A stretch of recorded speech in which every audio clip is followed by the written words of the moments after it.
بلوچستان جو کہ پاکستان کا ایریا کے لحاظ سے سب سے بڑا صوبہ اور پاکستان کا 43% بلوچستان پر مشتمل ہے. It mean half of the Pakistan is Balochistan. اور پھر بلوچستان جو کہ پاکستان کے لیے بہت زیادہ امپورٹنٹ ہے، جس کی جغرافیکل امپورٹنس پاکستان کے بہت زیادہ ہے. اگر ہم ان میں سے بات کریں تو پھر میجر پروجیکٹس ہیں جو کہ سی پیک کے، جس میں گوادر کے جو پروجیکٹس ہیں وہ بھی بلوچستان میں، پھر گوادر کی جو کہ کوسٹل لائن ہے وہ بھی بلوچستان میں، اور پھر پاکستان کو عرب کنٹریز سے جوائنٹ کرنے کے لیے، لنک کرنے کے لیے وہ بھی بلوچستان کے تھرو پاسبل ہے. اور پھر پاکستان کی جو most of the western boundary ہے وہ بھی بلوچستان کے تھرو پاسبل ہے. سو اٹ مین آپ بلوچستان کی جو امپورٹنس ہے پاکستان کے لیے، پھر جو جغرافیکل امپورٹنس ہے، پھر جو وہاں کے نیچرل ریسورسز ہیں جو کہ پاکستان کے لیے بہت زیادہ امپورٹنٹ ہے. اٹ مین بلوچستان کو آپ سائڈ لائن نہیں کر سکتے. وہاں پہ جس طرح پھر ایکسپلوئٹ کیا جاتا ہے، جس طرح لوگوں کو جابس کریٹ نہیں کی جاتی، وہاں پہ پولیٹیکل پروسیس اس طرح اتنا سلو ہے کہ پھر وہاں پہ الٹیمیٹلی کچھ رائٹس کی جو، اور پھر جہاں وہاں پہ جو لوگ پروٹیسٹ کرتے ہیں اگینسٹ سسٹم، اور پھر جہاں پہ بہت ایک نیگیٹو رول ہے وہاں پہ بی ایل اے کا، بلوچ لبریشن آرمی، جو کہ بلوچستان میں پاکستان کے لیے بہت زیادہ ڈسٹربنس کریٹ کرتی جا رہی ہے. اور پھر جس طرح anti Punjab feelings, it mean Punjab کے لوگوں کے اگینسٹ جس طرح کی فیلنگز ڈیولپ کی جا رہی ہیں وہاں پہ، this is through lack of education. اب اٹ مین وہاں پہ لیک آف ایجوکیشن ہے، جس طرح سکولز کی وہاں پہ اپگریڈیشن نہیں کی گئی گورنمنٹ کی طرف سے، اور پھر جس طرح ایک انفراسٹرکچر کی کمی ہے وہاں پہ، اور پھر جس طرح لوگوں کو حقوق نہیں دیے جاتے. اٹ مین بہت ساری ریزنز ہیں اس کے پیچھے، جس طرح پھر ہاسپٹلس کی وہاں پہ کمی ہے. It mean there are so many reasons کی جس وجہ سے پھر وہاں کے لوگ پاکستان کے اگینسٹ پروٹیسٹ کرتے ہیں. پھر اینٹی پنجاب فیلنگز وہاں پہ جو ڈیولپ ہو چکی ہے انفارچونیٹلی، وہ پاکستان کے لیے، پاکستان کے پیسفل پروسیس کے لیے بہت زیادہ ایک نیگیٹو چیز ہے. اور پھر جس طرح موسٹ امپورٹنٹ اگر ہم بات کریں وہاں پہ، جس طرح ایک پولیٹیکل پروسیس کا بہت زیادہ سلو ڈاؤن ہونا ہے وہاں پہ، پھر لوکل باڈی الیکشنز کا نہ ہونا، اٹ مین بہت ساری ریزنز ہیں.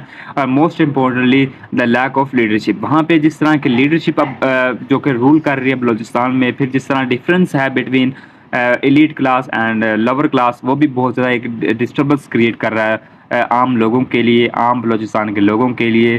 اور پھر اسی طرح کی سچویشن ڈیولپ ہوتی جا رہی ہے کہ جو کہ پاکستان کے لیے بہت ڈسکسٹنگ چیز ہے.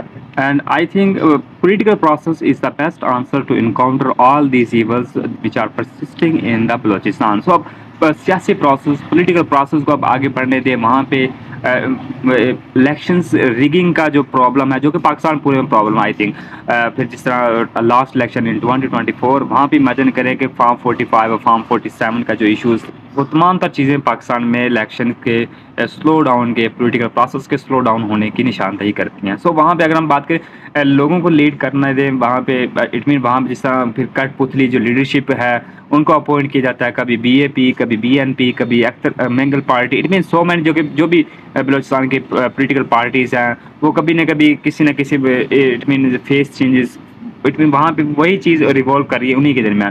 بٹ وہاں پہ جو کہ عام لوگ ہیں ان کو لیڈ کرنے دیے جائے تاکہ ایک پولیٹیکل پروسیس کو آگے بڑھایا جائے، پیسفل پروسیس کو آگے بڑھایا جائے. اور یہی امپورٹنٹ ہے پاکستان کے لیے، یہی امپورٹنٹ ہے بلوچستان کے لیے. And this all I think may be control through education. اب وہاں پہ اسکولوں کو اپگریڈ کیا جائے. اب وہاں پہ اسکولس کی جو حالت ہے جو کہ ان کو اپگریڈ کیا جائے، ان کو ایک اسٹینڈرڈ کے مطابق ڈیولپ کیا جائے جو کہ اسٹینڈرڈ ہے اسلام آباد اور لاہور میں. تو وہاں پہ پھر جابس کریٹ کیے جانے چاہیے. وہاں پہ انڈسٹریز کا جو فقدان ہے، لیک آف انڈسٹریز، جو کہ بہت زیادہ ایک ڈسٹربنس کریٹ کر رہی ہے بلوچستان کے لوگوں میں، وہاں پہ تھوڑی سی شفٹنگ ہونی چاہیے انڈسٹریز کی. وہاں پہ جس طرح پھر انویسٹمنٹس کا فقدان ہے، آلموسٹ سی پیک کے تھرو ایک چائنیز انویسٹمنٹ تو آئی تھی لیکن وہاں پہ وہ بھی ایک بہت پروسیس ہو چکا ہے. پھر وہاں پہ اگر ہم بات کریں اس کے علاوہ جس طرح پھر مذاکرات موسٹ امپورٹنٹ اور بہت امپورٹنٹ ہے پاکستان کے لیے as a state to determine کہ کون سی وہ پروٹیسٹ ہیں جو کہ اگینسٹ ہیں اسٹیٹ کے، اور پھر کون سے پروٹیسٹ ہیں جو کہ اٹ مین وہاں پہ وہ اپنے رائٹس کے لیے نکل رہے ہیں. That's really important to differentiate what's wrong with us and what's helpful for us. تو وہاں پہ اگر ہم بات کریں جو کہ ایک پروٹیسٹ، پیسفل جو پروٹیسٹ ہوتے ہیں ان کو ایک ان کی بات سنی جانی چاہیے، ان کو ٹیبل پر اکٹھا کیا جانا چاہیے تاکہ پاکستان کے لیے اور بلوچستان کے لیے ایک فائدہ مند ہو. پھر وہاں پہ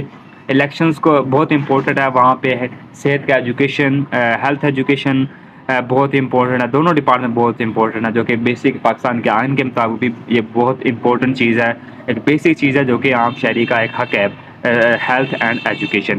پھر وہاں پہ اگر ہم بات کریں اس کے اگینسٹ, بہت امپورٹنٹ ہے کہ لوگوں کو لیڈ کرنے دیا جائے, لوگوں کو وہاں پہ اپنی فیوچر کے بارے میں ڈٹرمن کرنے دیا جائے کہ وہ کیا چاہتے ہیں, بلوچستان کے لوگ کیا چاہتے ہیں. آئی تھنک پھر دیکھیں جس طرح ہے کہ بہت ایک یہ جو فائٹ ہے وہ ایک ایلیٹ کلاس, پاکستان کی ایلیٹ کلاس جو کہ لوگوں کے کون سی ایلیٹ کلاس ہے ان کے درمیان ہے, بٹ وہاں پہ جو ایک جو سورس آف بلڈ بنتے جا رہے ہیں وہ ہے عام citizen, common citizen, local citizen, جو کہ اس پورے سچویشن سے بہت زیادہ disturb who. So I think government کو چاہیے پولیٹیکل پروسیس کو آگے بڑھائے اور وہاں پہ لوگوں کی بات سنی چاہیے تاکہ اس مسئلے کا ایک پرماننٹ سولوشن فائنڈ آؤٹ کیا جائے.